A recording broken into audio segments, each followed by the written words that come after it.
En fait, nous, on a considéré que depuis que nous sommes là, nous formons des élites, des spécialistes en droit en grand nombre. Le pays en est inondé.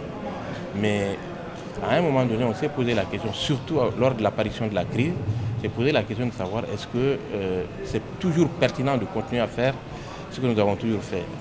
Évidemment, ça a amené des remises en question. On a interrogé nos programmes pour arriver à la conclusion qu'il faut peut-être changer un tout petit peu le contenu et les méthodes pour aller vers des approches plus pratiques et beaucoup plus décentralisées, de manière à ce que nous puissions impacter par le savoir et la connaissance les populations au plus loin possible.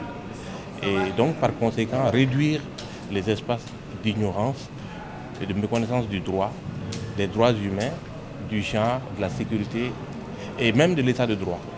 Donc aujourd'hui, l'atelier va essentiellement se pencher sur l'examen des différents types de cliniques qui existent à travers le monde, parce que nous y sommes aujourd'hui, mais il y a d'autres qui ont commencé avant.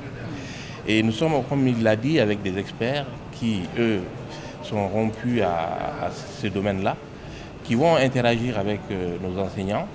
Et au bout du compte, on verra bien ce qui est approprié au contexte malien et de quelle manière faudrait-il l'envisager pour que, effectivement, comme l'a dit le recteur, cette clinique soit un lieu d'interaction totale entre des composantes indispensables les unes aux autres, notamment les enseignants-chercheurs, nous qui avions vocation à former l'élite, les professionnels du droit, la population, et même nos étudiants, parce que dans le cadre de la clinique, on aura aussi l'enseignement juridique du droit. C'est-à-dire, on va diminuer la théorie pour aller vers la pratique.